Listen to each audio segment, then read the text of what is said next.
Well, it's your number one morning show. We do it the Zungu way here on Bena TV. Yau na zamani a madadin Amir Mukhtar. Nan gaba Khadija Tukubra Kailani ta zo ta join na ko kuwa ta zo ta hada da ni inda zan gabatar muku da shirin mu na yau na Tsarin Safiya. Da zu mun ga Rukayyat Ahmad Kaisa wanda ta kawo mana labarin safiya. Da yawanci yau idan muka fara newspaper review, we realize that most of the stories in the newspapers were already today in labarin safiya. Yesterday it was all about the launching of MPP's manifesto inda muka ga manyan jam'iyyar MPP da dama sun yi magana. Zatuttuka dewa. So shugaban kasa Kufuoma ya yi magana inda ya ce bawumiyar shi dama an tsara shi ne shugaba sabida haka mutanen Ghana kada mu mayar da hankalinmu wani wuri daban. Bawumiyar ne Allah ya kawo mana, bawumiyar ne shine shugaban, bawumiyar ne ya kamace a gefa mai kuri'a. Shi bawumiyar da kanshi kuma ya kira ga al'umman Ghana duk baki da ya cewa a yadda da shi. Nana Addo Dankwa Akufo-Addo ya yi magana, Napoma ya yi magana inda ya zo ya karfafa nashi zance cewa kamar baka ya ka doki lakancin hanci da rashawa ka shafa mu bawumiya. Haka din muka samu manya-manya. Yesterday we also had attached here even right before the main event itself, in the sidelines of the event, shi da manema labarai aka tattauna. And it, what do you expect? It was about a Japadia book where Atachia yace duk nonsense. Atachia thinks the Japadia book is nonsense. What do you think? This show is supposed to be interactive, and we do it with you, the viewer in the house. Shi sa muna da lamba 0553683010. Haka din za ka iya ka same mu kan Facebook inda wannan shiri kenan a kai sai. Muna kuma kan YouTube insha Allah za ka same. Akwai sauran shafuka na sada zumunta da Baina TV ke kai, shi X wanda da ake kira Twitter, sa'annan Instagram za ka same mu a kai. Har ma TikTok kuma muna kai. Shiri da dama da muke yi a nan, especially wazi da muke yi, dawa da dama da malumma ke zuwa kan wannan dandali mai martaba ana yi. Mun yayyanka dan wato short videos ne mun wallafa akan wannan dandali na matasa saboda mu kuma mu ci amfanin shi. Shi sa shirin gani sunan shi Tsarin Safiya, kowane ranar wato litini daidai da karfe 7 da safe har zuwa ranar juma'a karfe 7 da safe muke kawo muku wannan shiri. Kamar yadda na faɗa dama, wanda ya saba zama kan wannan kujera shine Amir Mukhtar. Yau ji bature wai he is under the weather, yana karkashin yanayi sabida haka bai ya zo ba. That's the reason why you see Malam Fariye. So straight up, we move to our first segment of the show, which is the hadith of the day. Kowane ranar litini da ranar juma'a muna kawo muku wannan hadith of the day inda Malam Ahmed Muhammad ke kawo muna wani wato hadisi. Shi sa mu je mu saurari Malam Ahmed Muhammad, idan na dawo mu ci gaba da kawo muku shirin.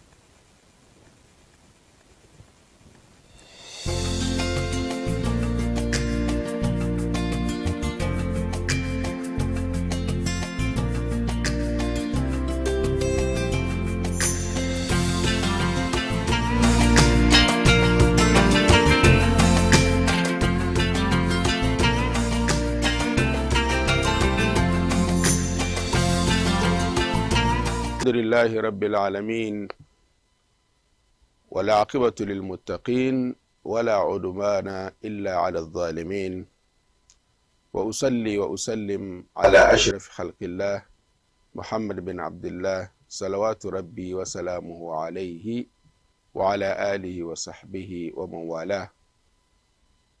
muna yi ma Ubangiji Allah, muna masa godiya, muna neman taimakon Allah, muna neman agajinsa. Wanda Ubangiji Allah ya shirya da shi babu wanda zai batar da shi, wanda Ubangiji Allah kuma ya batar da shi babu wanda zai shiryar da shi. Salati da sallama da daukaka da aminci su tabbata ga shugabanmu annabi Muhammad sallallahu alaihi wasallam, shi da alayensa da sahabansa da dukkan wanda sun kabi wato hanyarsa har zuwa ranar sakamako. Ubangiji Allah, muna roƙonka ka sanya mu cikin waɗanda manzon Allah zai cece su ko dai musu ceto ranar tashin alkiyama. Ka samu cikin al'umma na annabi Muhammad sallallahu alaihi wasallam ranar tashin alkiyama. Jama'a, muna muku sallama na musulunci, sallama yin aljanna, ita ce assalamu alaikum wa rahmatullahi wa barakatuh.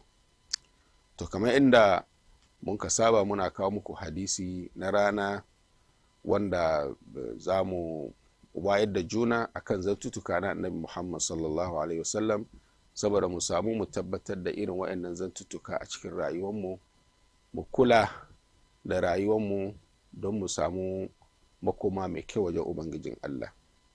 To hadisinmu na 15 da muka yi batunsa, 16 da muka yi batunsa, to wannan hadisi za mu karkare bayani. A wancan lokaci mun ba da bayani cewa hadisin da wato sahabi mai girma da ake ce masa Abi Ya'la ya zo da shi, wanda manzo Allah sallallahu alaihi wasallam ke cewa wanda Allah ya shar'anta muna kan komar mu kyautata, ko me za mu yi mu kyautata, mu yi shi inda ya kamata.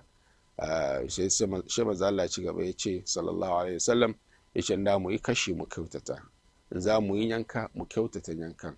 Don haka ya kamata ka gyara abin da za ka yi yanka da shi, in wuka ne ko dusi ne, domin in ka tafi wasu ulare akwai dusi da yake za ka yi ka gansa kamar wuka yadda bakin yake, wanda za ka yanka dabba da shi ka tabbata cewa zai yanka ba da wani wahala, ba da wata gajiya ba.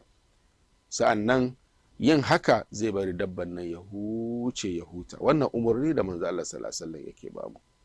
Bayan za ka zo kana fama da dabba kana gajiyar da shi ba, a'a, duk abin da shi za ka yi yanka ya kamata ka yi kokari ka gyara bakin abin saboda ya samu yin yankan nan gaba daya. Ya sa muka dubi hadisin, akwai amfani da muke samu a cikin amfanai da muke samu cikin hadisi. Ubangijin Allah wato cikin wannan hadisi muna ganin tausan Ubangijin Allah mu bayinsa, yadda Allah ke tausan bayi. Ka duba bawa ma ka getara iyaka akan doka wanda za mu mai shi kisa ko wani hukunci, amma da hukuncin da za a yi Ubangijin Allah ya ce a kyautata cikin hukuncin, a yi shi wato ba za takura mai shi ba, ko a sananta masa, ko a bari ya yi wahala gabanin ya bar duniya. A'a, Ubangijin Allah ba haka ya ce ba. Ya kamata a yi sa cikin kyau wanda yake so daya ne. To wannan yana ciki, malam ya ce misali za ka nuna ma mutum wani hanyar kasuwanci ne ko wani hanya ne, ya kamata ka nuna masa mai kyau, kada ka masa ha'inci, kada ka masa darga ciki. Haka kuma za ka ba mutum abinci, ka ba shi abinci mai kyau, abinci mai kyau da kake so ma kanka da kake ci. Irin wannan shine abin da kai ma za ka ba mai shi, ba wai kowane abinci ne za ka doki ka ba mai shi. Kuma ka yi ma mutum, in da ka masa horo, ka masa horo da nagarta, ka masa horo da nagarta, domin shi ne wanda zai amfanar da shi.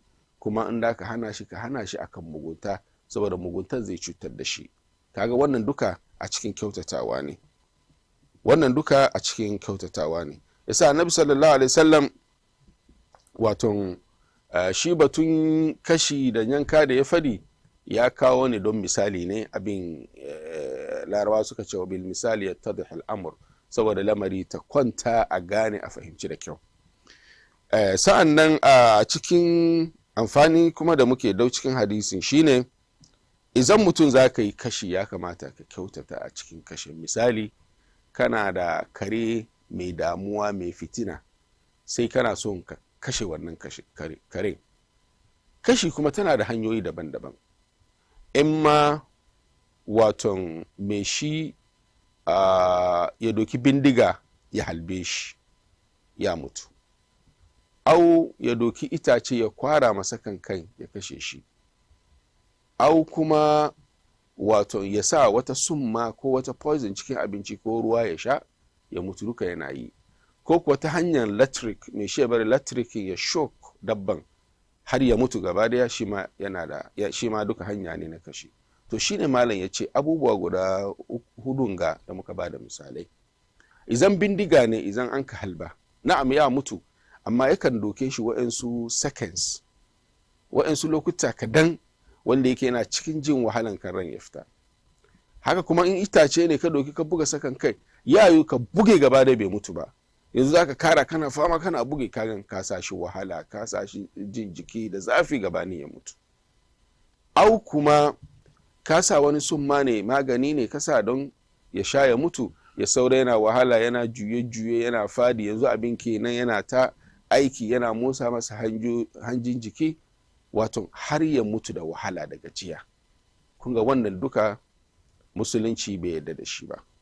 To wanda malam ya ce yake da sauki shine misali na batun wutan lantarki. Wato wutan lantarki in ya taba abin so dai ne, wato so dai ne kawai, zafin da mutuwan gaba daya ne, to kaga ba zai saura shan wahala na mutuwa da na gajiya ba. Yasa takaice dai abin da ake son mu gane shine ko me za mu yi mai kyau ciki, wanda ba zai kawo damuwa da cuta ba. Haka kuma izan kisa za yi, mutum ne ya yi ma mutum kisa, za ma shi ma kisa, ya kashe wani shi ma za kashe shi. Ko ta wani doka ne na musulunci ya kama, wanda yake umarni na nan cewa a kashe mai shi ma shi a masa kamar yadda shi ma ya yi, shi ma a yi shi kamar yadda a yi shi ya yi kyau. Yasa misali wa'anda ake musu jifa idan ma'aurata suka yi lalata, jifa duwatsun ba ce manya-manyan duwatsu ba, don kananan ma suna da zafi har mai shego mutu, amma ba babban dusi ba wanda yake wani ya kwara ba zai kai wani lokaci mai shi zai mutu kuma da wahala. To wannan duka karatu ne da manzo Allah sallallahu alaihi wasallam yake bamu, kuma mu gane cewa umarni yana ga ubangijin Allah ne, lamari duka yana ga Allah ne, hukunci yana ga ubangijin Allah. Yasa ubangijin Allah shi ya tabbatar da wannan. So dai akwai kuskure da mutane ke, mutum zai yanka dabba yanzu dai zo a saya da wuka, ana yawo da wukan gaban dabba, bai dace ba. Ya kamata a boye, ka samu ruwa ka kawo masa ka bari ya sha, in wani abinci ne ka ajiye masa ka bari ya ci ya sha ruwa, sa'annan ka kama ka daure shi, kuma in ka daure ka kwatar da shi kana yankawa, kaga ka masa da sauri gaba daya. Amma mutum ya zo ya rika wuka, a kawo dabba yana saye, wani ma yanzu dabban ke daure yake gyara wukan, subhanallah, bai yi bai. Mutane ma da ake kai shi Faris kai a kashe su, wanda yake in hukuma ya ce a kashe su, ana daure huskan su ne saboda ba son su gan abin da za halakar da su da shi. To ta kaka kai ma za ka yanka dabba, shekarun ka rika wuka kana bin gaban shi, wannan babban kuskure ne, bai dace ba. Ya kamata mu kiyaye kanmu akan wannan. Kuma idan mutum zai yi kashi kuma, kamar yadda aka ce, ana son shi ka yi shi ta hanya mai kyau, ba ta hanya wanda yake na wahala ba. Bai dace ba ka cutar da abin, ko ka wahalar da shi, ko ka wahalar da mutumin sa'an nan ka kashe shi. Wannan duk musulunci bai yarda da shi ba. Ana son ka yi shi wato a cikin limana, a cikin yadda yake wahala ba zai zo mabe shi ba. Haka kuma bayaninmu na karshe shine, idan mutum kana da yara ko iyalinka za ka musu ladabi, za ka ladabtar da su akan wani abin da suka yi, to ya kamata ladabtar wannan da za ka yi shi ta hanya mai kyau. Kada a yi shi a getare iyaka har ya zo kai wani wanda bai yi ba. An bulala ne za ka yi ma yaro ya yi laifi, ka san kamar misali dan bulala 3 zan masa ko 4 ko 5 ka takaita, amma ba zo a buga har bayan mutum duka ya yi tambo na bulala har baya duba bayan mai shi ba, wannan bai yi ba. Au ciki a yi ma a zo a jima mai shi ciwo akan idonsa ko wani wuri daban, a ka yi shi ya kyau, ka masa hukunci, amma ka takaita hukuncin nan ka yi shi mafi mai inganta, mafi mai kyau. Shi da kanshi ya san yayi laifin. Yasa wa'annan duka muna kulawa, mu bar ringa wato getare iyaka wajen yin hukunci wannan bai dace ba, saboda in ba ka yi hankali ba har ya zo ya dace ya zama mutuwa, to kagan kayi laifi kayi sabo, wannan bai dace ba. Don haka za mu sa da karatunmu nan, inda muka faɗi ba daidai ba Allah ya yafe muna, inda muka yi daidai ubangiji Allah ya sa cikin mizani, kuma muna rokan ubangiji Allah ya taimaka muna baki daya. Ga muna cikin shekara na zabe, Allah ka sa mu yi zaben cikin limana, ka kawo mana wanda mu duka za mu ce alhamdulillah. Allah kai ne sarki, kai ke ba sarauta wanda kake so, ka ba sarauta wanda zai kawo mana ci gaba da zaman lafiya da kwanciyar hankali a cikin kasan mu Ghana. Sannan Baina TV muna musu addu'a da ma'aikatan duka, Allah ya musu albarka, Allah ya kare su, ubangiji Allah ya sa ma tashan albarka, Allah ya sa ya fi haka. Daga nan muna ce muku jama'a huta lafiya, wassalamu alaikum wa rahmatullahi ta'ala wa barakatuh.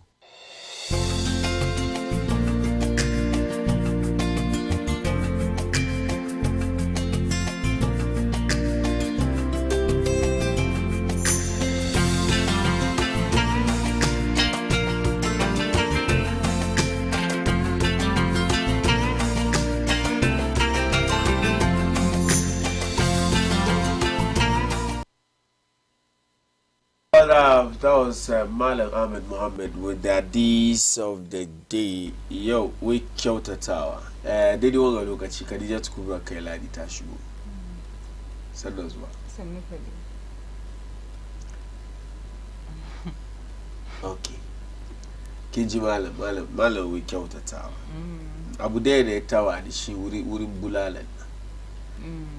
Da aka buga mutum kamar iyayenmu yadda suke yi ma yara sawa gida, da aka yi ma yaro sawa kana mai ne yadda da aka mai baka ji mai ciwo. wasu yayi especially matan nan ta yi fushi ta doki wuka ma ta gefe ta gefa kai da ke taba experience da ke taba ni iyaye na wasu da mini tsawa in ji da shi.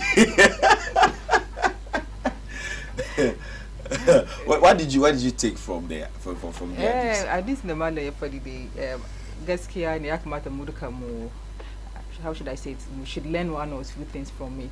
Amma just like kai na da ka sawo, let's say kan da iyaye ke wani yara ni na dabbobi, like I always have this soft spot for animals. Especially kina son nama. No, ban ce ka ban so I'm a vegetarian. The fact that na so I have a soft spot for ko in ce kan the fact that na so nama. How can you have a soft spot for animals and you still like meat? Ya zama muna halal ne, like we mu ci in ka ci kuma dole na ci. Don ba kashe ba ci. No, but then for those one na ka san su da ana shopping, amma baka barin karin magana nake sai dabbobin nan kaman cats, kyanwa da kare, like kan da ake kashe su nan bai da kyau. That's masu ci. Sun yes, esa ku dai da ci. Ina tuma kaman an ce kaman kun ya ku ci cin shi ba lada ba laifi cikin, but come on, kan da aka kashe su da ana sa abin cikin kwataku. Wani video da na gani wata mata tana zaune shi ta yi da kwatakun na haka wani style da ta yi ta kama kyau wanda. And then kuma wurin aiki kuma yin gaskiya in kana aiki da mutum kai mai gaskiya kai mai koyi ma juna adalci da sauransu. Yeah, it's all important. There's like we always say, aka ce musulmi ba sallah kawai ke describe it as Muslim, but a lot of things comes together. Sallah ma dai ai shi tsakaninka da Allah. Your other relation with mutane. Allah ma da so shi sallan kai rauni shi ya fi maka ranar tashi alkiyama. Amma laifi tsakanin kai da dan wanka mutum shi ke da karfi. Shi sa mutum ko me kake ya kamaci ka kyautata kamar yadda ta fada, ko tare da tsakanin kai da dabba. Dabban Allah ya baka dama, ya baka ya sunan shi lances na cin dabban, amma aka ce idan da ka kashe dabban sai ka yi shi yadda dabban ba zai ji wani sananin zahi ba, za ka yi shi ne dabban ya mutu gaba daya aga wani ya doki wuka ya sa wuyan dabba yana ja kamin ya kare kashi dabban ya yi zufa kamar ya je 100 meters ana neman shi olympics ba gaishe ba to daga kashi dabba ne ya kamace kana sa wuka kana ja kana fidda shi muna yara ko wani mai zuwa yana taimakawa wurin yanka doya da ya sa wukan yayi haka ya fita dabban bai move kuma to haka ce insha Allah na sama mun yi nazari kwarai da gaske a cikin wannan hadisi da malam ya gabatar mana. Well, right about this time we are moving on to our next segment. What do you have, Khadija? Yanzu haka zamu kawo muku the weather reports updates mu. All right, so the weather report up next on your morning show.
rahotanni na rashin adari arewacin Ghana ko da voter enclaves but then just yesterday yan Burkina sun sanar cewa kamar Bagridam su da su bude sai sa ana yi ma mutane gargadi waɗanda suke kusa da shi wannan ruwa da cewa idan always an bude tun daga north har south waɗanda suke bakin shi voter din suna samun matsala. Well, that's the weather for you today. I mean, it's 24. Yeah, meaning yo, ba rana kenan. Mu haka muke so. Amma jiya an yi rana. Jiya da an yi rana. Jiya kai nan ga ya sha rana mun je wani program kai ya sha rana da kyau. Amma na yau dai kamar yadda muka, I mean, averaging 24, 20, 25 degrees Celsius across the country. Yana, wurin ba yanzu aka ba ruwa. Yanzu aka ba ruwa manoma sun fito ma suna kuka. Wai apa wai da su yi nasarar da aka yi. Da aka yi sallar don ana karewa. Amma north areas tamale su yi halwa da they are still expecting. Ai dama yin adari da rashin adari mutum baka da iko shi ko iko na Allah ne shi sa idan ba shi na tuni 2007 we experienced something like that nationwide inda aka yi kira aka je aka lokacin da kusa guda biyar sha muka fuskanci dumso ke da karkashin shugaban kasa John Kufuor aka yi national musulmai suka yi nasu krista suka yi nasu. Well, soon after the prayers shi muka ga an fara adari. It started right after the eclipse of the sun, yeah, da muka fuskanci 2006. So from then then shi yanayi da ya canza a rana ne da safi da rashin adai gaba ne wuri ya bushe. Abin shi muna fargaba abin da ya samu Ghana 1983, the drought and the famine, the lack of food, kode za mu fuskanci wannan lokaci ya kamace a tashi a shi sa addu'a da abu ne mai kyau, and it shows when the people of Upper West did it, and right after the addu'a sai Allah ya tabbatar da adari da rama, shi sa abu ne da ya kamace a yi. But then how are you the mutanen north? Even today it's in the news, I think one of the newspapers so rawaito mun shiga cikin newspaper review now very soon on the show. But then right about now we move on to the health tips. Kamata ne mu gano kiwon lafiya.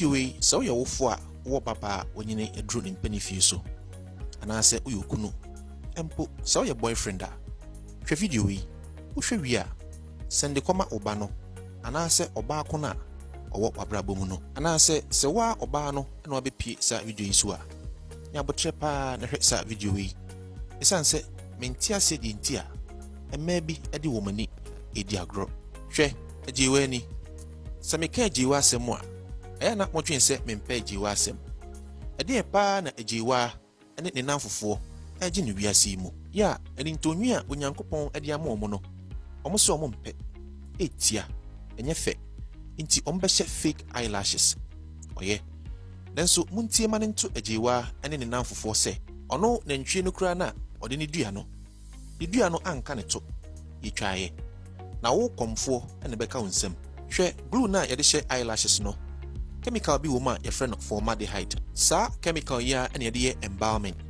the nipa wu a yede hye no se ne be ya onsei chemical yi has been classified as carcinogenic hwe se ebetumi ede cancer aba e cause eye irritation woni be kokko ne be ho no wona ma no wani prunsuo afei ebetumi amoni afira minim ebi ana kwame ejeyi ene kwaku pi aka akire mo se eye omo fe nti ya mo nhye aso wodi nti se obehya okwa ka kire de o hye eyelashes ne se onyusu glue a label no formaldehyde free eno nso enkire se obefa ho adi e ka me nko a anka twe ho free ho asempa wo hoi etia obenyansafo ye from Israel mensagota na hey a good living Ghana.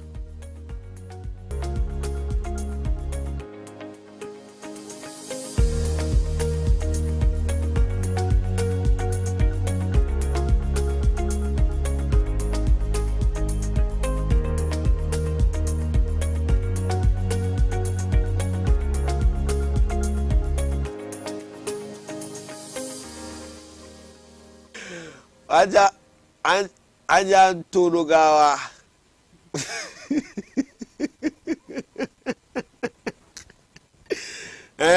Ya coffee fie fuleni. Alors pe ya coffee fuleni kama. Enso yebeka. Ya kabidada enso yebeka. Akadede. Makeup artist. Kadija.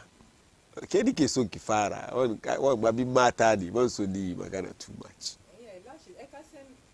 The truth of the matter is coming the muke mun san kama akwai side effect, let me say disadvantages on those things, but then ko kuma ne zaka yi sheka gane kamar zaka yi abu then you just do the quality one because in his comments in a way akwai wanda bai kamata ka use ba, so in ka gani cikin video the one ake use na shine bonding glue. Okay. And then the bonding glue ideally it's not supposed to come closer to your eye. Akwai lash glue. Okay. Lash glue na ma she fari ne. All right.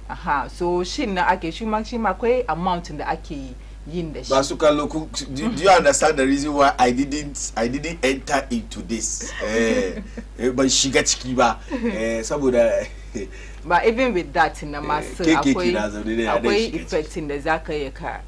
Yeah. That it's even though kana sun kai kare da habits and that without lashes you can't survive. But once na even that the buyer buying a car ya kamata ne shi lash. Yeah, addicted. Even garama one that ake stripping the one that ake sa shi asa shi kin sakani lash natural lashes sinka na previously shi kenan sai na aka zaka kawo shin nan lokacin da yazo mu duka mun je mu yi wani kakari don ka yayi ja dobi wai ya shige don ka magani abin da ake use glue da ake and asa that time nan kuma wannan bonding glue da mutane ke use we da preserve gawa kuma ka gani baka butu ba na preserve ka gani irin bonding glue aka amma na lash adhesive glue na shi fari ne and it's purposely for lashes because of the eye. Alright. So now you should just pay attention. I'm not encouraging come on kai kasa, but whenever you find yourself come on. Wangadi one shake yenchi. Make ready. Aba. Kaga natanga, iri natanga. Awa kasa yana ba kwai do kyo. Yana da kyau. You get it. But you can live without these things, can't you? Once in a while, once or maybe Zaka I will reckon when program. You just want to look unique. You want to look a but bit Africans different. Abuse. And how one and abuse or koina. And sometimes one more case on a kind of tip. Sometimes you just want to. That's a koi chicken rana or sukusia. It will be a musu. I wash lashes. Yeah, sometimes one more. Sometimes no one can set lashes. You know, it's one of those days you want to have some new look or something like that. You know, back because on the kind TV looking anyhow, you have to look presentable for your viewers to also aside seeing what you have to look and feel. You should always look nice. No, I get it. I get it. All of this we kumida kaishi in moderacy. Yes. I mean, become a kaishi. Seriously, I'm talking about this thing, and I mean it. I catch J Kagan be said coin, that's a coin. That's our lashes. The Ghana pen or be musa, Misukusia and so I share lashes. What she makeup, the makeup ye cheat the 5 years. So that's it for the health segment on your morning show here on Bina TV. Maybe I will be in the Kakiduka. It can also be part of the conversations. The book 0553 683 010 0553 683 010. Now we delve into our question of the day. Today on the question of the day, if it is ready, Zamukau Tambayamu the question of the day today. I don't know whether maybe it's not ready. Question for the ghost. Question for what? For the ghost. Question why? Question why? I'm making question for the ghost. But we don't have answers to them. Well, really ghost the answer to questions in the sometimes these questions are very important. Question the kake getting come on back and answer. Taga what did the man or do we share back answer on no questions. That's why everybody we bring you these questions. Okay, so since we are still waiting for the question of the day, I still want to touch on the lash glue issue. Lash glue never contain amino acid. Yes. So now contain moisturizers. It's also moisturize so moisturize lashes in so that is for the lash glue the for idon. We hasn't come on. The eye is very delicate. It's a akai become ido no one you know even your ankle scratch kadena kurji bilema ko zoka dibia bonding glue so modedena bonding glue is not for the eye, especially salons buy and inka de shi suke bonding glue actually gashi ma ake yi ne shi wanda suke sa extensions gashi ake kama ko shadow ka zo ka sa ba ido isa kadan ya taba do kana da zafi yana da zafi ido kuma it's one of the most delicate ido ka like it's very dangerous it can be very dangerous ka lose ido ka gaba da haka nan as you waiting for the question of the day, don't forget yesterday the New Patriotic Party, the NPP, to launch manifesto. So in that a lot of issues came up, especially when the vice president and the flag bearer of the party was delivering his address. In that Yeshigachiki manifesto, Yekinuna, Bal Umangana, Menene NPP Suki. Most of it is centered on job creation for the youth. 3 days ago we had the communication director and campaign team with Dr. Mahmoud Obamia, Yafuto Miracles, Awaji Yafuto Yai Magana, what the NPP manifesto is going to focus on. And he says more than 90% of the manifesto is going to focus on job creation after the party has laid the foundation in the 8 years of the Nana Addo Dankwa Bawumia administration. So now our question of the day is ready, and the question of the day is: which Ghanaian language is most difficult to learn? Which Ghanaian language is most difficult to learn? Chicken Harshi, wato languages. Let me put it that way. Yeah. The Ghana Duka. These are some of the languages. Asante, Fanti, which is Asenti, not Chi. Asenti is not a language. Chi, Fanti, Fanti Chi, Equapim Chi, Ga, Ewe, Hausa, and so on and so forth. Any language that you think is Ghanaian, but which of these languages is difficult to learn? Kekek. Language let me play the devil's advocate. Language the Kenshi. Language go on the difficult. Is your willing to learn. Your willingness to learn. Yeah. She is a but yeah so okay. But then since it's a question there. So you can send in your answers to 0553 683 010 0553 683 010. Which Ghanaian language is the most difficult to learn? Based on my experience, I think Ewe. I don't know, maybe language in there I know you know which is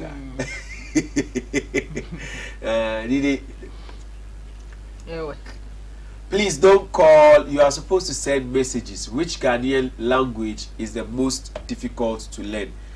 We want to hear your opinion. Which Ghanaian language is most difficult to learn? Cikin harsuna na kasar Ghana, wanne kake gani yana da wuya idan kana so ka koyo?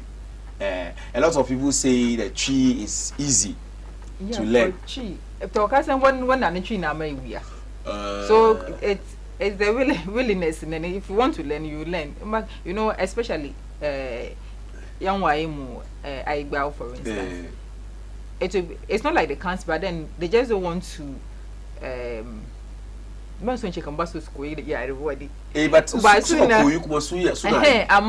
no matter what me she be, yeah, my Irish go ma too renchi. Outside I can. I see the best speakers of Chi to be always when they want to speak. Amanka do ba they are change my way my Zuma suka far because previously Kagan Sukagan Ankarawa they hardly want to speak other people language. Yazama international language. Already my shade that answer my she national language instead of English.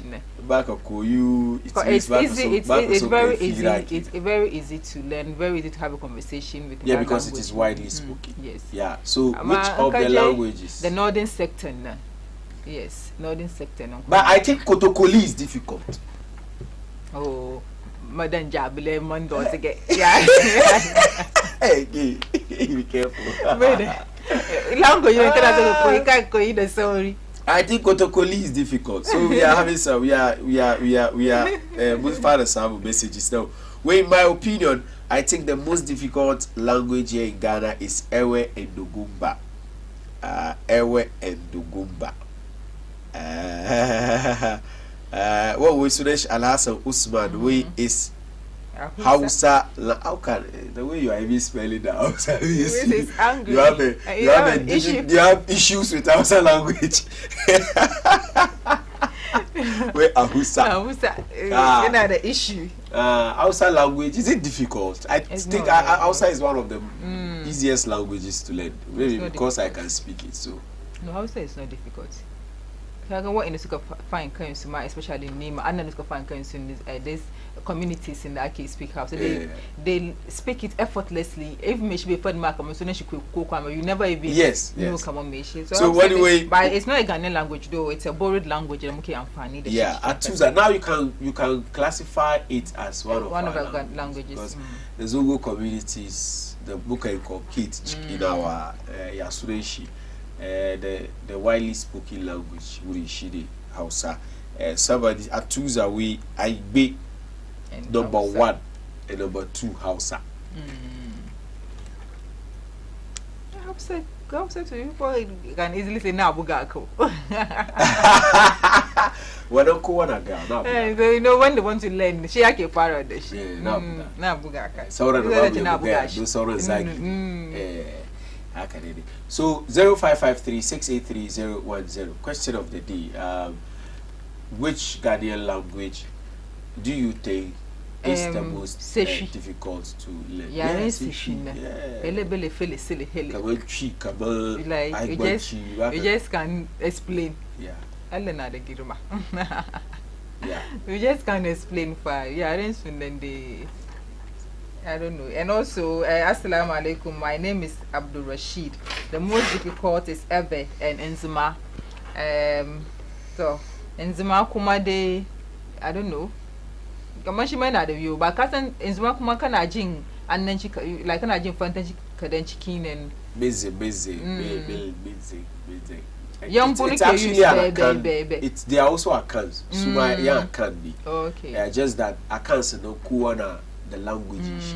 The Bono people speak the Bono language. Wanda kagan asali shi kaman danyin magana ne. Chiki. A lot of people are saying that Chiki, all the other 3 languages, no suka fito. She sa ake kira shi Bono. Kisa Chiki yaren akan sanace abu Bono, it means abu danye. So danyin magana ne. Tukunan out of the Akan languages, akwai the Twi, the Asante Twi, which is spoken by Asantes, Kwewus, Achims, and so on and so forth. And then of course we have the Kwapem language. Then the Fanti is also an Akan language, but Fanti numbers who kill is Twi. So na kill is Fanti. So na kill is Fanti. The Bropholize Asante Twi. Fancy. So which Ghanaian language is the most difficult? We are still taking your opinion. 0553-683-010. We have a message. So when we learning the Twi language in Ghana is considered moderately difficult for native English speakers. So you that commission and they just the last 3 months.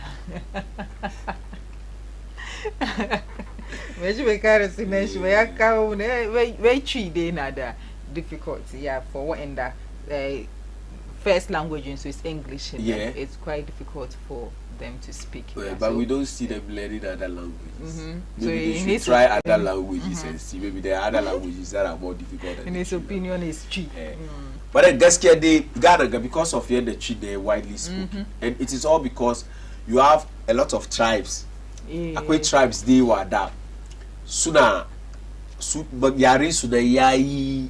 Like, I don't want to use the word alaka. Yare sunan na shikaba tuna. Kai kwapim ana yi asati twi. Ka understand. Kai fantini ana yi asati twi. Ka understand. Kai asantini ana yi fanti. Ka understand. Sometimes some of them, those who are even closer to the Izimens, especially Fantawa da suke Western region. Ya Izima wannan yi maganar su yare su suraji. Shi sa yare ne da jama'a ke yi kamar ni kaje Najeriya yadda yaren Hausa yake. Yes. Yayi easy kai ka koyi yaren domin kowane wuri ka bi ana yi wannan yare. Well, right about this moment, we move to the next segment of this show. But before we do that, we go for a short break. When we return, Zabuka Muku newspaper review segment. Stay tuned.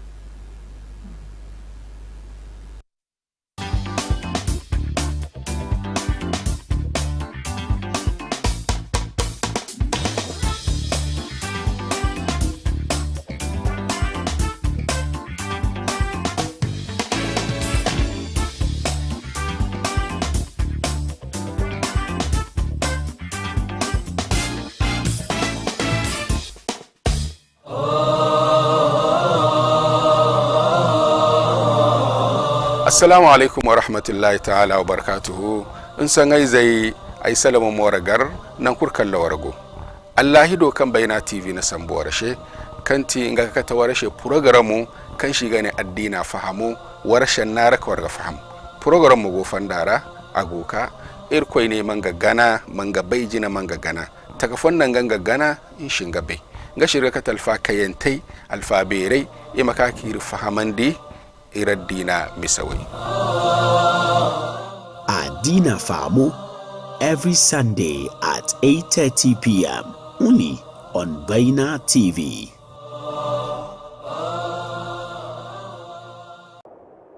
Allahu Akbar, Allahu Akbar.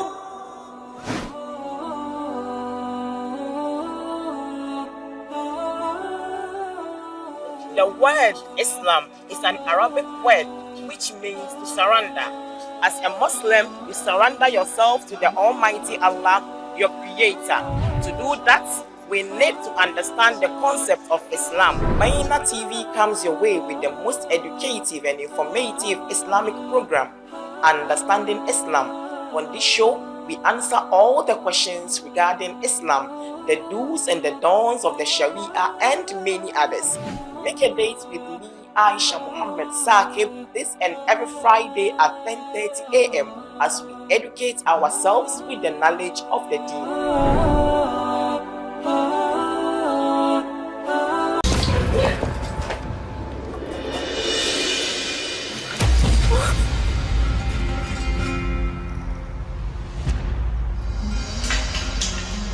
Vendetta. Auren dolin Dilan da Baran saboda rikicin jini. Ya rikide zuwa soyayya ta gaskiya a kan lokaci. A wannan rana mai duhu lokacin da suka yi bikin aure da ainihin bikin, mummunan harin da aka kai a gidan ya kawo rabuwa tsakanin Baran da Dilan. Gözümden akan tek damla yaşa bile tahammülüm yok. Lütfen bir daha ağlama. Dilan ta yi batan wata uku. Baran ya haukace da haushi, ya tayar da dukkan kabilar don neman matansa. Baran Aga ya tura mutanensa ko'ina, ya sha alwa'ashin gano duk wanda ya dauki matar da yake so ya sa su biya. Amma a wannan karo yana fuskantar makiyi mai karfi da ba zato ba tsammani. Sana aileni unutacaksın demiştim.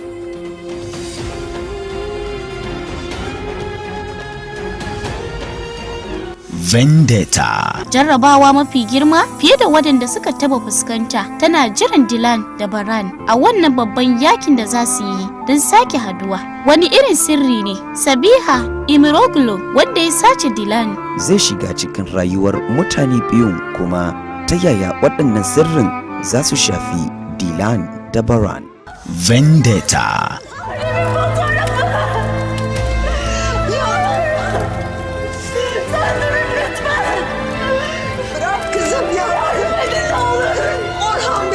Bir şeyler yapın, kız yanacak. Yavrum bırak yansın. Shin miyagun mutanen ko kuwa soyayyar Dilan da Baran zai yi nasara? Vendetta yana zuwa muku daga ranar Litini zuwa ranar Juma'a da karfe 7 na yamma a Baina TV. Vendetta, soyayya tana iya kayar da kiyayya.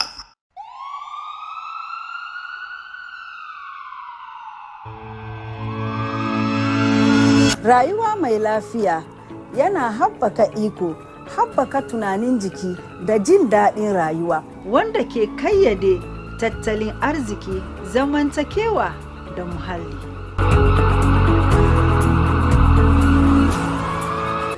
Ku kasance tare da ni, Nana Amina Muhammad, akan Baina TV a yayin da zan dinga kawo muku masana kiwon lafiya, saboda mu tattauna batutukan da sun ka shafi kiwon lafiya don mu inganta tunanin jikinmu da zamantakewanmu.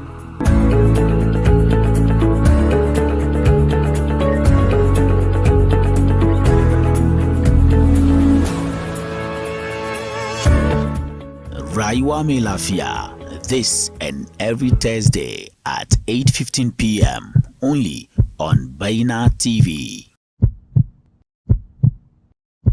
Even if it was the devil who should come and sit on top of us in Ghana, by virtue of certain procedures, certain practices, the devil cannot get away with doing whatever he wants. He would necessarily have to do what the people expect of him.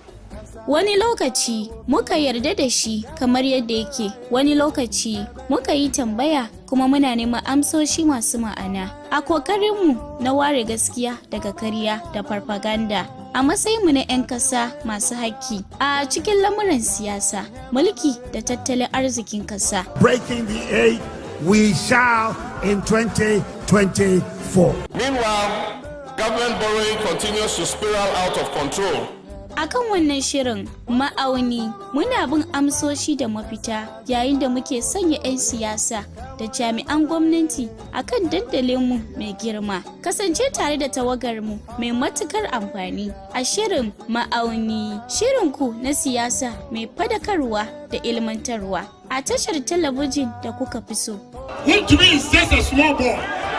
Ma'auni yana zuwa muku a kowace ranar Laraba da Juma'a da karfe 8 na dare a kan Baina TV. Baina TV, connected to your world. President Akufo, member will show down. Vice President, member will show down.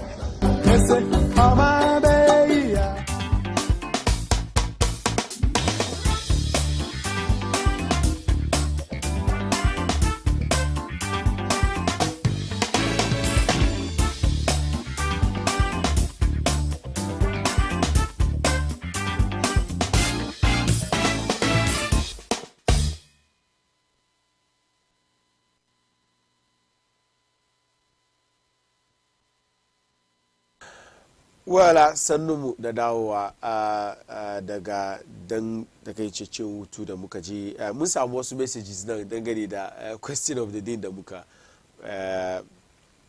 good morning Baina TV, please, my name is Faiza from Abu number 1 should be in Kumasi. Yes, Kumasi, where the most difficult language is Wangara and Muzanga. Wangaranchi is one of the languages that came in daddy. Yeah. Eh? Yaki yi da daji. Yaki yi da daji kamar. Shi wani magana. No, kamar ban taba jin wani na speak ba. Okay, Wangarawa they are not very they are not ba su da yawa kan kamar di Kumasi. Kumasi ne kaji akwai Wangarawa. They are one of the Songhai groups. Yeah, they are one of the Songhai groups and they are very suna da yawa Mali. Yeah. Suna Mali suke suna da yawa Mali dia suna cikin Ivory Coast kuma da sauran kasashe. That's what I know. And northern part of Ghana kuma suna da yawa kwarai. Komi su dai kamar yadda yan Songhai Dandawa Songhai ne shi Sabarmawa yan Gawo just like them haka su ma suke. We Zach from Medina, we the answer is Ewe.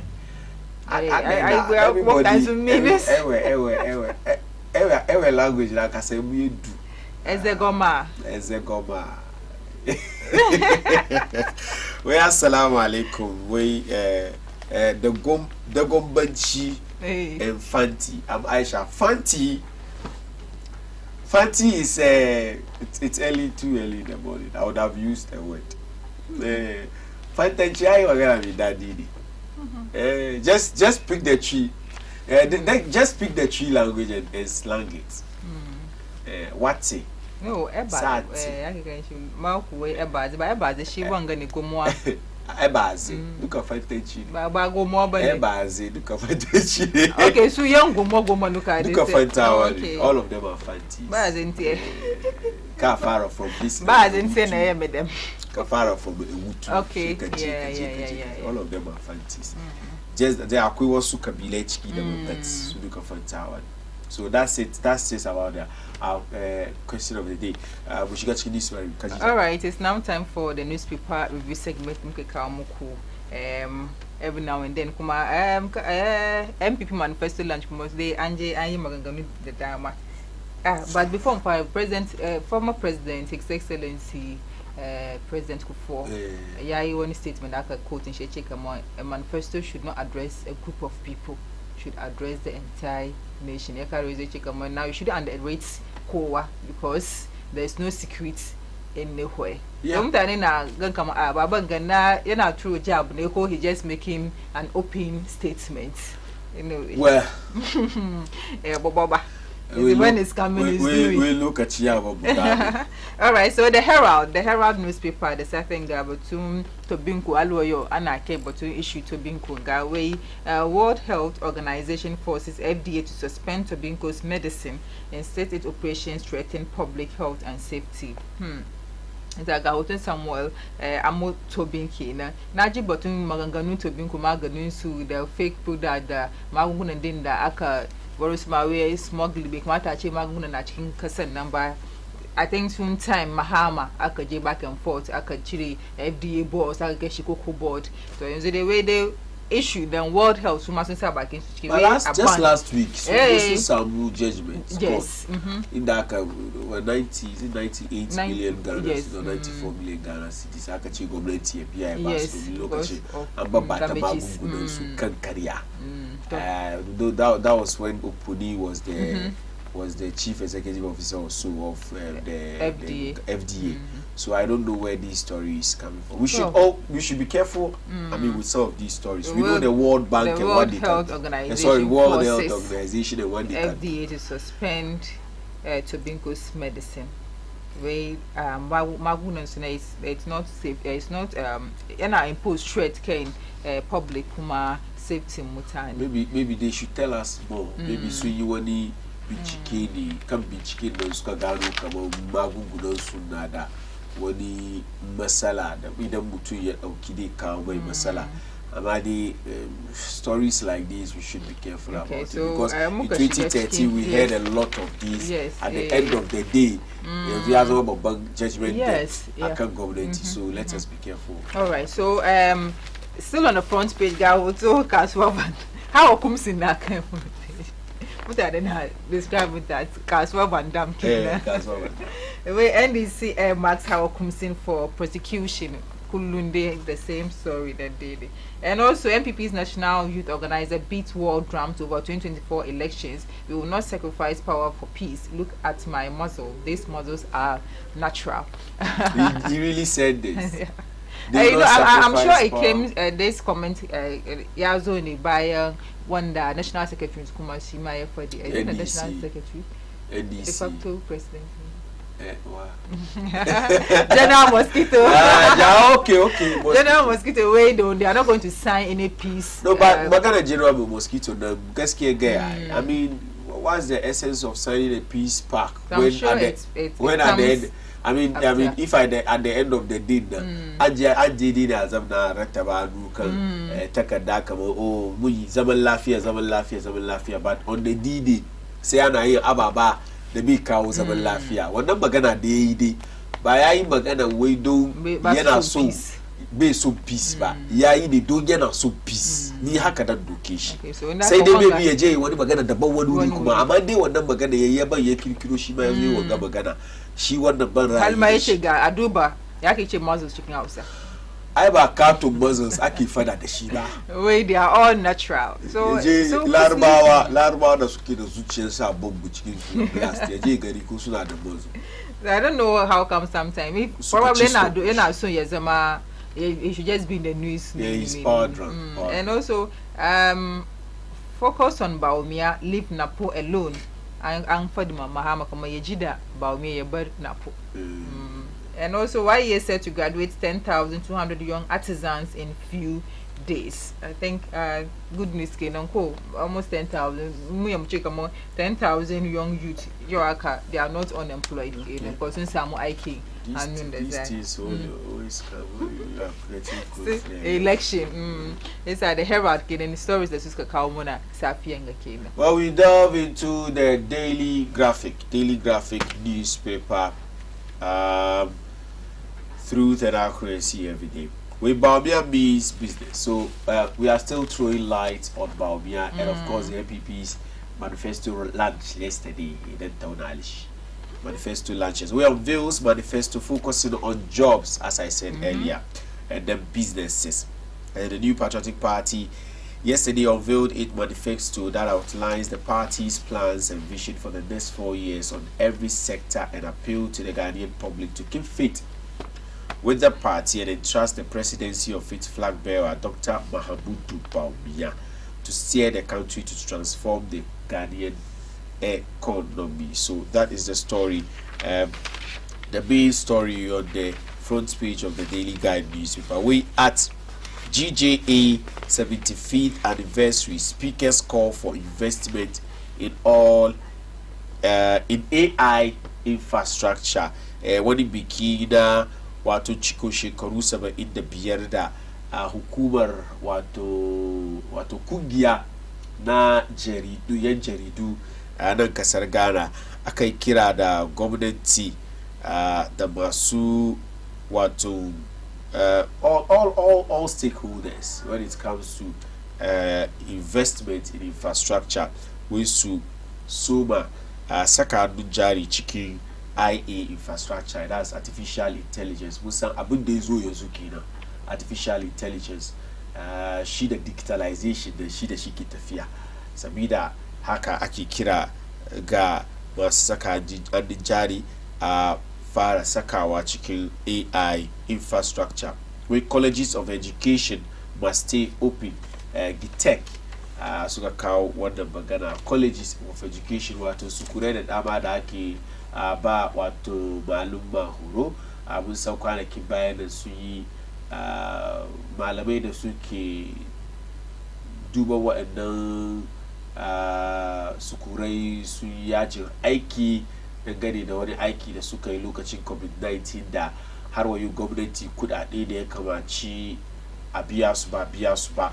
Last week mun ji ɗalibai sun fito sun ce inda haka abin da ya tafi ya kamata a kulle waɗannan sukurai, amma GITEC wai ya kamaci a bar su bude ya so a ci gaba da su dalibai su ci gaba da zama don har wayo gwamnati na yana tattaunawa da su malumman a gano kawo an samu mafita a kan wannan matsala.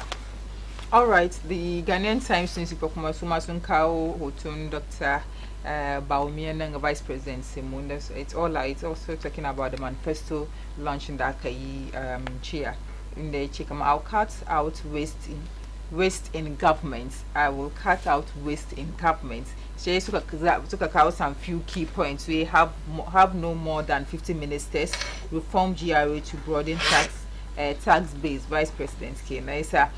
Some of Maganu they when soon chilly we be some make sure come on base ministers in Shabas which 50.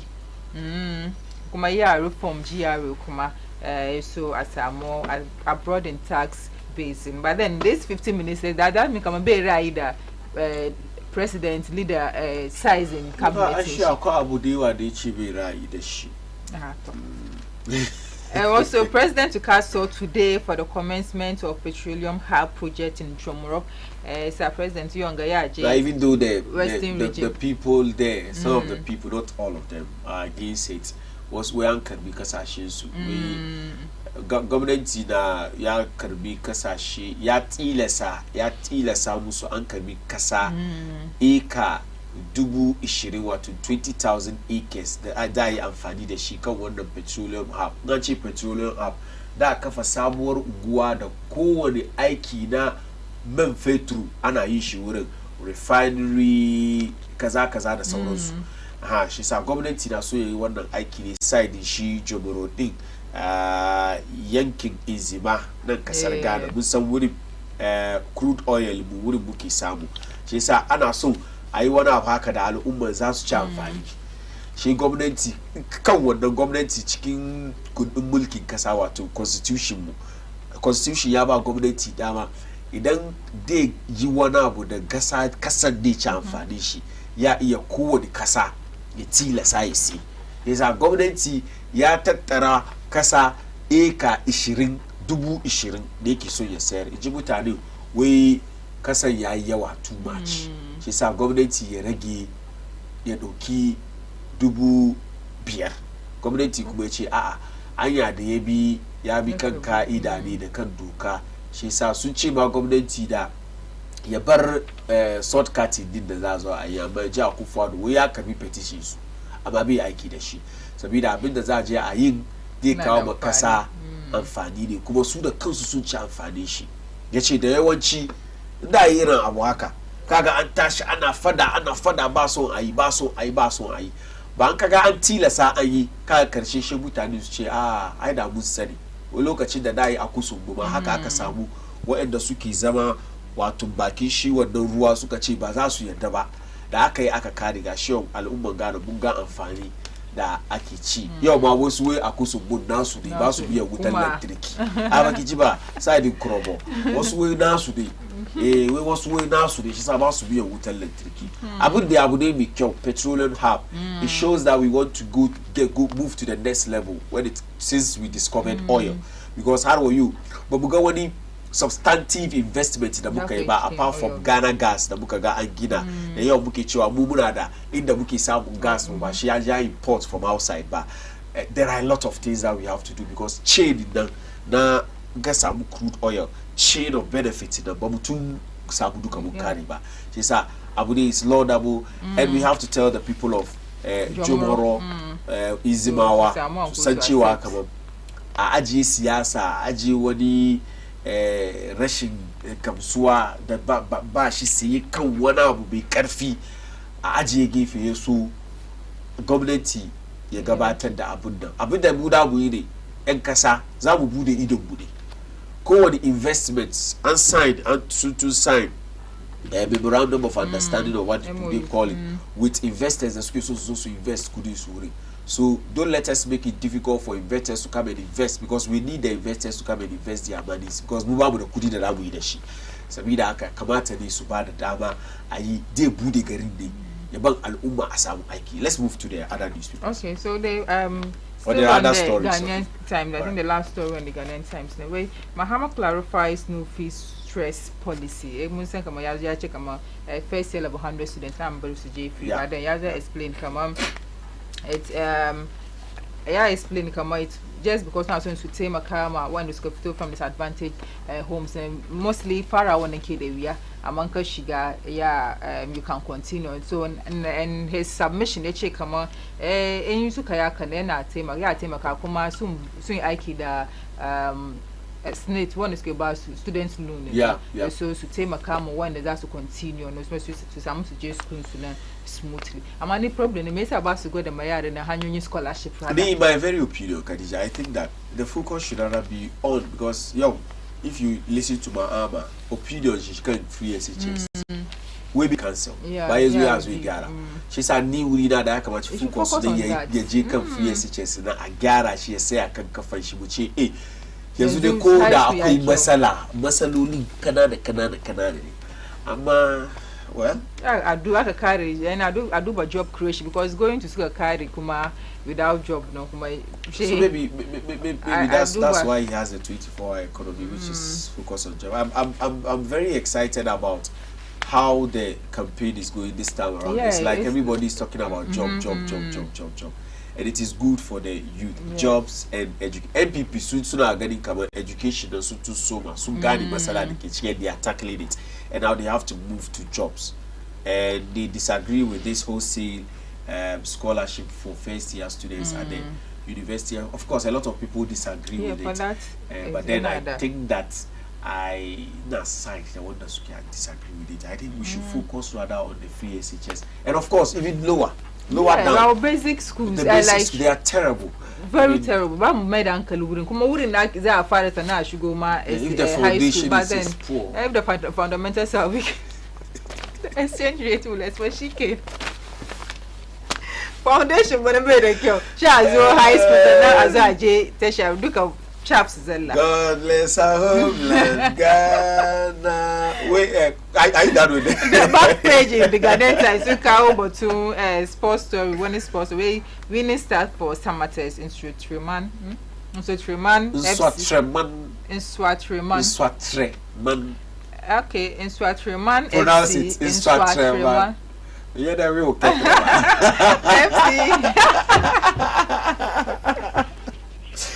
whatever I can cheat out of Swatreman FC in Africa Club competition. It's a week among that's a more necessary in that competition and this Kiga 2 players in Nanga. That's the case celebrate.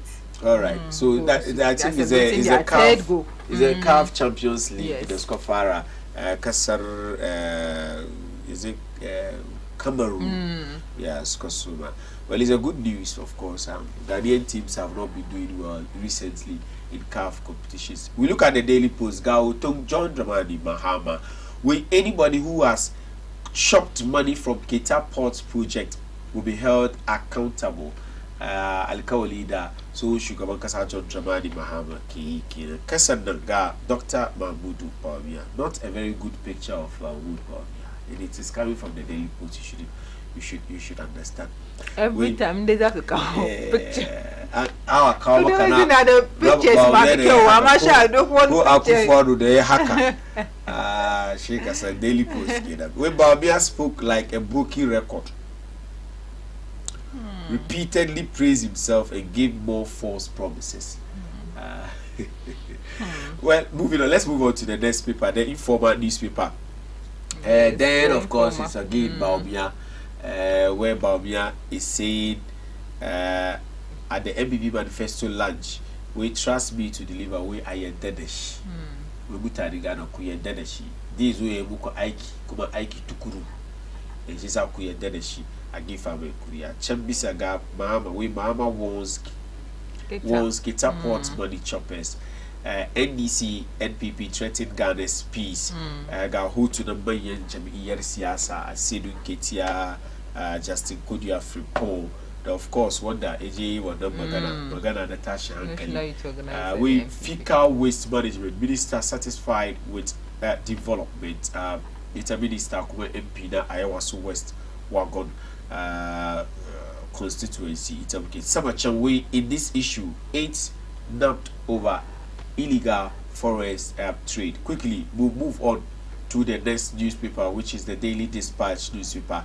It is all about Bawumia and the manifesto launch here. But this newspaper is saying Bawumia respected Ashanti by taking Napo, but Mahama disrespected voter. And NDC guru says, when the NDC guru, that's what some of the voters are actually thinking. Come on. Since Rollins, they've not had a votarian at the highest. I come like a strategy. They just don't just. Do you think even it's a Jane in the NDC now, Professor? Let me put it that way, Professor Jane Opoku. Even with her, the NDC, some of them don't have problem with her. They do have issues with her. But a lot of people are also saying that strategy, the fancy any other tribe connection is the Akamachi is well better because so you look at your bills. But one of those some central region. So you look at Ebisa, Arthur.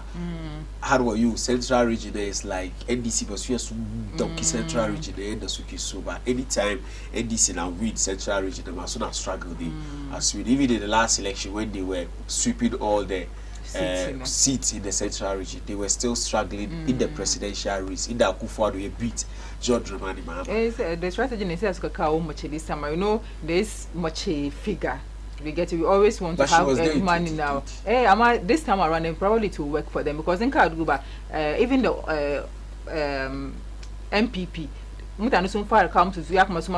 so it tells you that people were paying attention to that. Just that soon realize, soon they've already made their decision and then choose Napo as the running mate. But this for the I don't know, ethnic things, and then it's high time about it. If you are qualified, then I could do backup points in car. Then on the same Daily Dispatch, you are talking about the ethnic and tribal things. Ubeda Samoa is also saying that Mahama has taken voter regime for granted. And this is more regional, not voters. Hence reduction in the NDC's vote. Is that the case? Because I think that voter region is no longer OT plus the voter region and rubber. So definitely the numbers are going to go down. Because look at the Kingdom Utika Kara, the voter region. A lot of people are saying that now the Ashanti region is the second region that can buy NDC votes if you go with region. First is the Greater Accra region. In the NDC code, they should Samu Kuri chicken millions. The MPP gets their millions to in Greater Accra and of course in the Ashanti region. But then Sukachi Wekazo Ashanti region in the last election, for instance, NDC Susamu Samada Dubu Deribokwe Wato 700,000 votes compared to the voter region, which was below below 700,000 votes. So it was also far getting Ashanti region now as a stronghold in terms of votes in the Suki Sam than even the voter region. Those are arguments that are going on. But it is not about the voter region, the current voter region alone previously. It was about the two, voter and OT combined. They combined the two, still the vote they are getting from the two, the OT and voter. Yafina NDC, the Suki Samu Ashanti region. So that point should be made clear. All right. Then it means voter is not the issue, Kena. With the NDC, probably there's next time I do I select president from the voter region. Yeah, there's that group school of thought that can get it. Peter, I mean, we are going to go. Look at you, Hohoi. It is there for everyone to see the level of development they come with and Hohoi. And it was not politics. We so good politics that and Umar that's charm funny. But that's child for the way don't be siyasa. Yana hankali shi na kan no hankali shi na kan kawo ci gaba ba al'umma ba zai kawo ci gaba ne wai don hankali shi na kan a vote mai.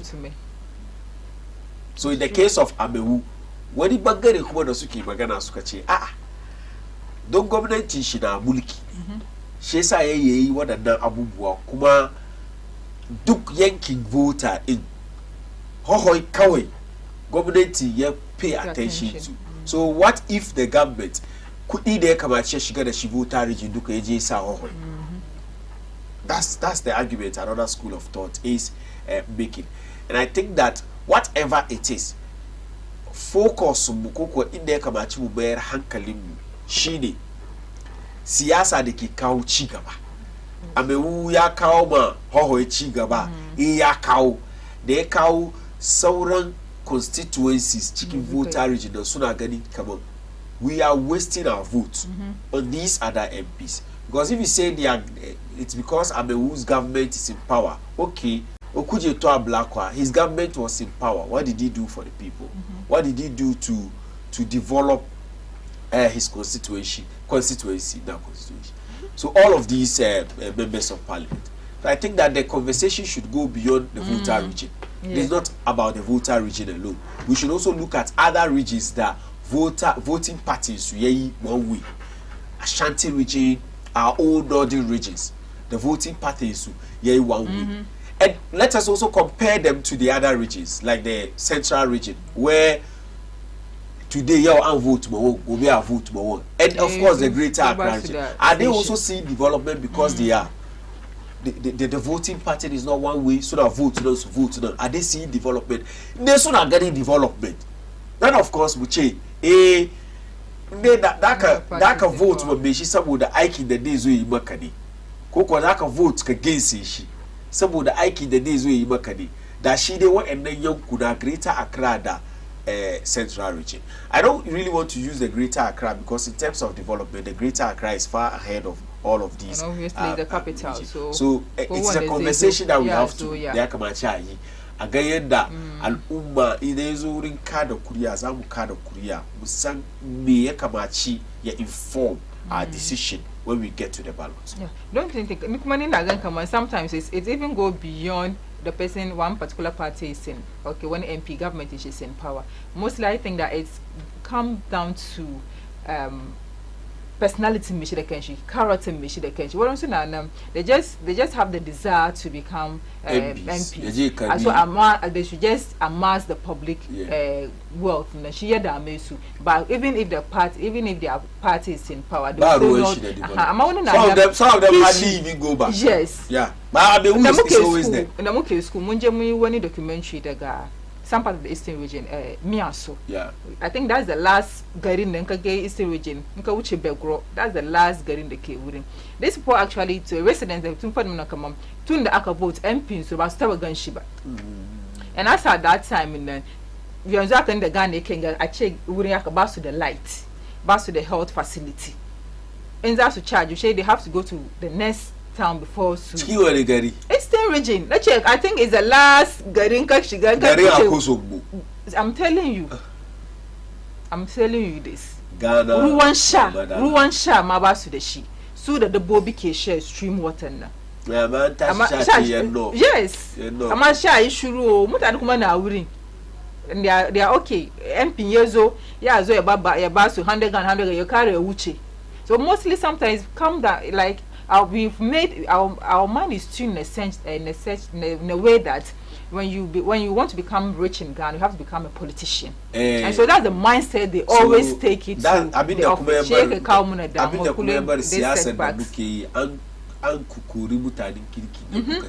Yeah.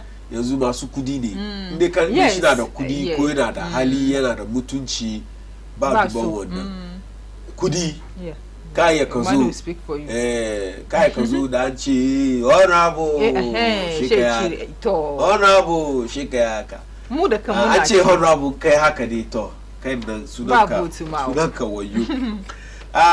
Right about now, I think we can also open the phone lines for our viewers to come in. Kai ku da kuke kallo mu gida ku ya kuma ku shigo ciki yaso ku tofa albarkacin bakin ku akan it's all about the MPP manifesto launch. Me yasa muku ababin da kuka ji ga waran su key points nan ganda aka yi ciki da manifesto na muka samu da ba mai magana yazo batun economy. We promote private sector led growth, we increase economic competitiveness and then enhance entrepreneurship and job creation and also improve physical discipline and transparency. And yes, over to education, we free senior high school education, we invest in teacher training and development, improve school infrastructure and resources, promote science, technology, engineering, and mathematics. Which is a STEM education. Kuma yeso cikin health care we sun gyara national health insurance in them. Yeso da ka so da sun access kama akwai masala. Isa sun duba su improve and then improve access to healthcare service and then increase investment in healthcare infrastructure and then promote preventive healthcare measures. And then kuma ya touch on agriculture kuma yace kama modernize agriculture through technology and innovation, increase support for farmers and agricultural business and improve irrigation and water management system. Kuma ya enhance food security, the self-sufficiency. Belima using the hello your back to seeking geringa. Maybe cow technology the surround so ya bari where musamu abundance in tomatoes and then kuma ya touch on infrastructure. Okay. Invest in road construction and maintenance, improve public transportation system, enhance energy generation and distribution, develop digital infrastructure and connectivity. Digital infrastructure. The digital infrastructure. Fiber optic cables that can leave from Viet, the north, access to the day digitalization agenda that so gabatar yayi possible because it cannot be possible if you don't build the infrastructure. That is why a lot of people give John Dramani Mahama the credit for building the Accra Digital Center. Well, it didn't end there. He started this when the government did the Sumas Kozu Sunkara to the fiber optic cable that can lay that Yazuyabar Anli Hariakai Sama Chanoff. So abundant yana da muhimmanci shekaran jiya gada telecommunication networks mu suka samu matsala cikin sea fiber optic cables undersea cables su yaje ya sunke mu duka mun ga matsalar da ya kawo mana. I mean everything came to a standstill. Even gidan nan aiki da muke yi ma yazo because all our PCs machines da muke use that they are networked. Lokacin use pen drive ya wuce. Ina so ina kan machine na so shigo studio zo yi wani ba yanzu da doki pen drive sa shi sai ya ban hard disks da muke use yanzu haka ba mu san mai da muka ajiye ba sabida wannan network da yazo duka kuma yana cikin shi digitalization dan ne da ke bar aiki yayi sauki shi sa abu ne you cannot talk about the economy these days without talking about the digitalization and the digitalization da kuma shi kuma yazo yana da advantages and disadvantages. No akwai aiki dewa da farko da kai ka employ mutum yayi kana biyan shi amma saboda digitalization din da yazo nan ya rage shi yasa wannan kuma na babu wani opportunity da babu duba other areas da mutane da su samu aiki suna yi. So ni yana mun dadi ina matukan farin ciki kaman za a shiga cikin lokacin zabe two main political parties da muke da su duka in suna attention batun job creation, job creation. Because currently, if you look at the rate of unemployment na kasan nan, yana sama. Saman ne yake nan kuma ba wai haka nan kawai bane. Yana sama ne kuma abin firgita ne. Domin yau kasashe da muka ga ana tashe-tashen hankula wuri da matasa ake yi. Shekarun jiya ga Najeriya mun gani da ya fara North ya fara yana sauko har ya sauko ya kai Lagos. Haka no da Arab Spring nan haka ya fara. Yana farawa ne kuma ana amfani da matasa da ba su da aikin yi ne. Domin yau na tashi na da aikin yi na fita na je ya aiki na dan kadan samu da ci na. Wani yazo ya ce min malam fari tashi ka je ka bi aje a yi tashin hankali na yi tunanin kai na baby na aje mata da diya gida na je na samu wani problem wuri wane duba mini mata wane duba mini dana shi sa aiki yi da kai shi ma yana bar koya samari ya tashi yake da wani tauri yake da zafi idan yana da wani aiki yana yi ya tashi da safe na je aiki ya je ci mai lokaci ya je ci mai lokaci ya zo ya gaji ya zo yi kwana shi duka na ci yake kawo peace cikin kasa shi sa I'm particularly excited about the fact that all of them are talking about job creation, but as to whether they have what it takes with their policies to be able to su shift da wasu dabaru da zai bar samaru na da kudurai ko matasa a samu aiki ana yi ya so ma kai dan gane ne kwaɗayin fita jiya ni da wani abokina muna wani fira shi muna we were looking around and we were looking at we were actually counting the number of colleagues da suka fita suka je kasan waje, and at the end of the day we came to a conclusion kaman yau ka je kasan waje ka je ka hustle your entire life ka komo ka samu 70 years gida da ka gina Ghana ka kididdiga da number of lokaci da ka samu na cikin gidan ka kididdiga bai kai wani ba. Of course, because your entire life at 70 life expectancy na Ghana nawa ne? 60. Kisa kaje kai zaman ka kasan waje ibin dukiya da ka tattara na ba kai ba ka enjoy dukiyar ba ka mutu ne ka bar ma magada. Shi yasa abu ne da ya kamace a duba don ba wanda in dai ka san shi na da kyau dai tashi ya fita ya je kasan waje waje ne nemi kudi. Shi yasa in an duba matasa aka samu aiki don aikin nan dai suna nan. Sauran shafi da na bude ne ya so kowa ya gano na daya ya zo wurin. That's why I'm very interested in this thing that Bawumia is trying to do with the STEM and of course the MPP. Domin ga duba schools da muka je da school ne da ka je ka kare wani bai ce asibiti zo ka mai aiki ba kai kana zamne ne abinda ka koyi duka yana cikin kanka. But abin da ya bar kasashe kamar su China da sauransu suka ci gaba suka samu ci gaba shine kowane ɗaya daga cikin kasa citizens su 7 ciki sun yi aikin hannu. Me shi da kan shi ya zamna shi ba ya yi abu. In aikin hannu ya yi yawa shi dai bar production ma ya je bisa domin wani yi kadan she ishe mu ya ishe mu me ne zo mun samu surplus an fita da shi kasan waje shi ne kawo mu da foreign exchange wannan ma ya zo ya taimaka ma CD mu da bai da karfi. When we want to talk about muna so mu fira ga mun yi shi on and on, but the bottom line here is we are all excited to know that all these political parties, they are not thinking about the youth, whether it is genuine or it is not. But they know that it is our responsibility to scrutinize them. But we but to me she has we achieve that 24-hour economy. Kaina ka kata 24-hour economy that to make a bedidi she kazo kana explanation. But some of them even they can't even explain it.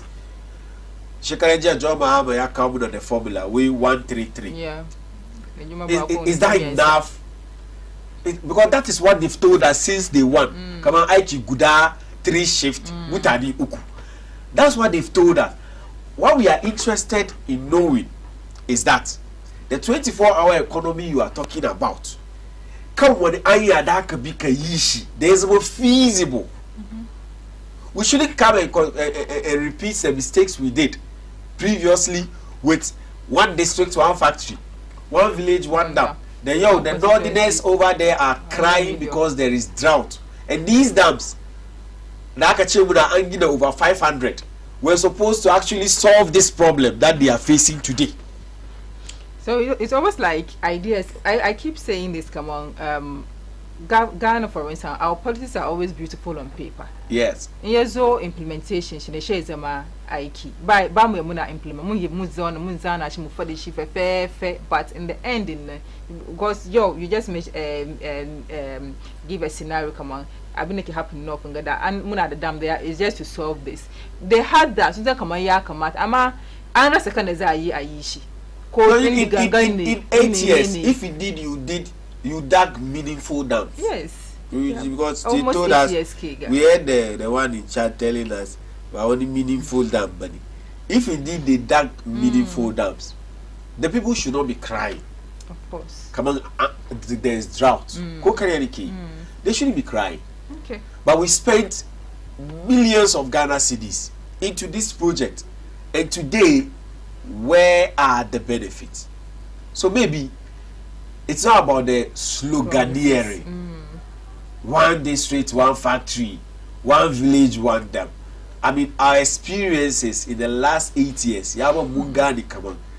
Do what the days when I'm a Kara, one district, one factory, one village, one can do but 80% career. 80% career.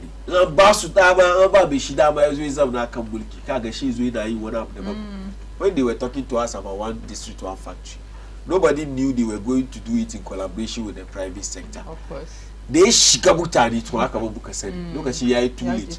Shaka shigachkin zabi. Daka carry. With al umma that Ahmad Iwa Sume come government in this way get a factory. Come in Daka get a commendation, which I have my own issues with it. I mean, whoever was behind that should have been in jail by now. You spend an amount of money to build a factory, but ka ajiye ababa da ya kamaci ka ajiye an gina factory na an kare za a yi a ci amfanin factory na ko factory yayi aiki ba an dai ya ajiye da aka yi kamfe da shi. And that's our fear. And as much as all of them are talking about job creation, we should scrutinize it. And that's our fear. She last one done by me. The most important thing in them, we promote transparency and accountability. Strengthen institutions and the rule of law, and also enhance citizen participation and engagement, and also combat corruption and improve public sector efficiency. It's a years of change governance. Years of Basudam. The same thing. Because mom of my check who even hold and in the hold them accountable. Look at you, Maragai news. Cikin maganar shi dai duka wai inda Ghana muna so mu samu ci gaba mu strengthen institutions. Institutions na su ne wa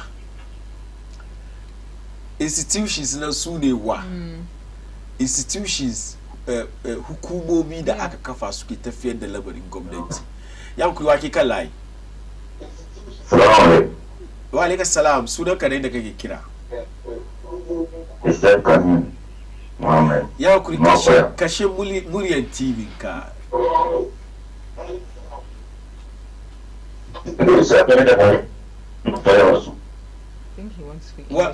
Please, when you call, kindly lower the volume on your sets. Back of our wifira, kungani ko, ga kira shi ka kashe muryan TV ka nan. Yaso bu iya wifira. We are in the days of technology. Ga kira ni kana jin kanka, yana ba mu feedback nan. Babu ya muna jinka da kyau. Za ka yi ka kira 0553-683-010 kai kuma ka tufa albarkacin bakin ka kan batutuwa da muke tattaunawa. A yau kuma kan layi.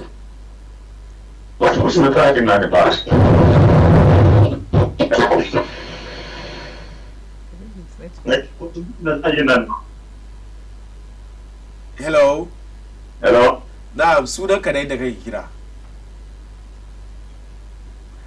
Please do not listen to yourself. I mean, when you call, just call, lower the volume on your set, and let us Shemwifira. Back will be 0553-683-010. Yam Kuwaki Kalai. wa alaikum salam sunan ka ne da kake kira rana ya kana ina shirar da ni ma da ta kamta da ne mun gode kwarai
Thank you. Mungodi.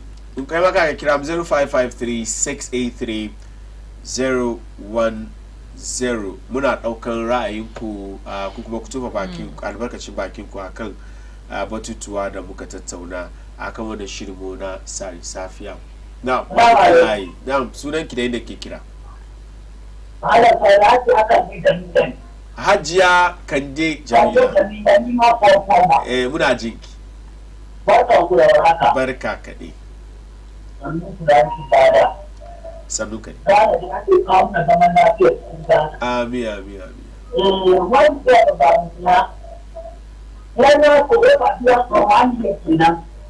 Wani da ke yawon a fantan na akwai ma'aikatan da yawa da ba biya su ba. Ba wa biya su da nan kudi sannan su kawo samun kwanu. Na so ka zai su da shi. Amma na so ka zan ba su kan da kuma da yin magana da su ba su ta ci yadda ba. Sai sun ga abin da president su so da su kasanta. To me shi da ya komi su da su kasanta. Ka ce ya kyara da shi. Yake ni ba kafin son shi. Aka so shi aka so. Duk da gari ya zama. Saboda Allah na mai jaka ji a kudu na farar kuma da mamu da ya mu abu wanda da muke shi ko ada da ya ka bani kuma kuma ya ga ko ana ci wa kan sai da yayi kai ya ci da haka ya au kan kowa idan san ma da ni ba da so ko ka ba ta ba ko da ka kai na ji na wanda mun ba ku da shi kai ya ke ba san ya ma da su ko ke yo da ko da ba ta kuma da ya na da kura saboda Allah muna da kwano ko da muna da shi ko ne ka iya tafiya da ya tafi da ba ba da ni na ya ya ji da Allah sai ka tafi biya mai kata ina kuwa ko ya da kata na mun gode Hajiya Kande Jamila kai kuma kai ka kiya 0553 683 010 ya ku wake kan layi. Hello. Na muna jinka.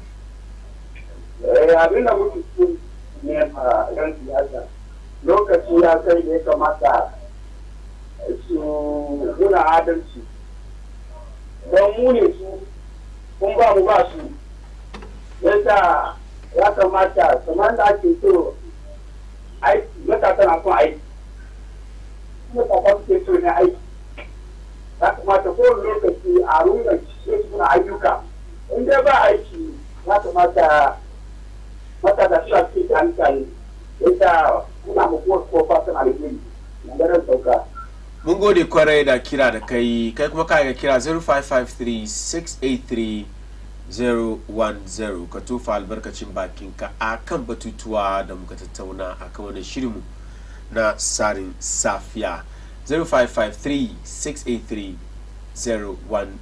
Wannan shiri yana kan Facebook, YouTube, udin kuma kai ka hau idan kana da wani sako da kake so ka turo kai ka kawo muna. Ya kuri wake kan layi. Saka Muhammad kai kan layi daga Mambo. Muna jinka. Na tama maganganun da excellency Dr. Mahmud Bawumia ya yi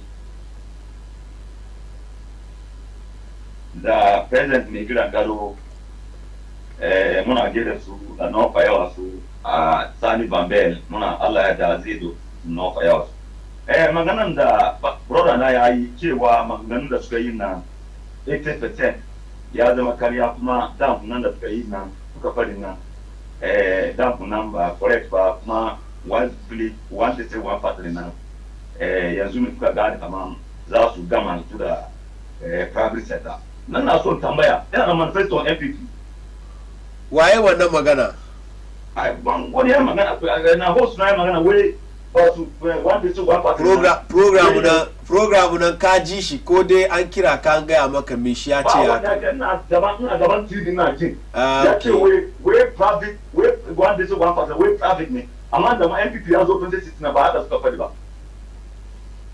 sai ni ke tambaya ina da manifesto na NPP na 2016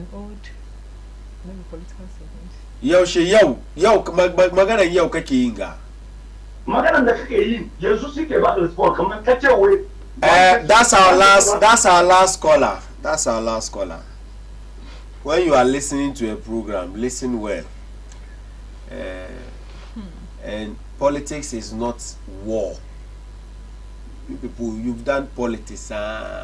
We make here when you nipa why politics at check. And so mumu nim politics aye yechire yadwene. Oba person of fan say tokwa. Who did talk about obi dwane? Why? Bazu kan lokaci ya kai mu dasa aya kan wannan segment na newspaper review. Up next is the social media. Cool? Trends. Yeah. Stay tuned. We'll be right back.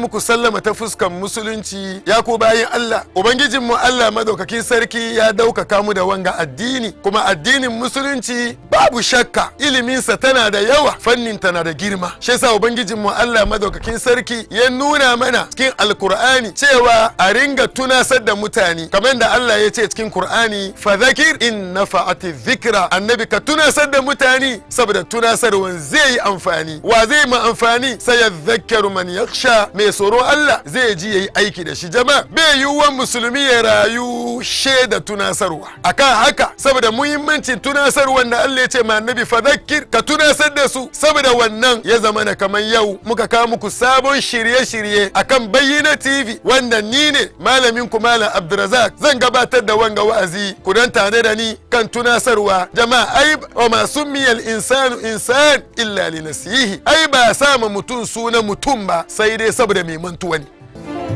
Fadhakkir tunasarwa this and every Tuesday at 9 p.m.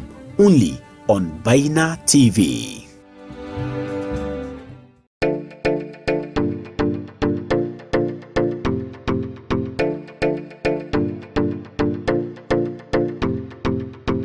All work and no play make Jack a dull boy. All play and no work make Jack a lazy boy. Akwai lokacin aiki haka kuma ne akwai lokaci na nishadi. Hanzari ba gudu ba. Mun sake kawo muku a sabon salo na shirin da kuka fi so Bayyana Showbiz. Za mu shigo unguwanninku mu yi wannan shiri tare da ku. Sai kuma mu ci gaba da kawo muku duk abin da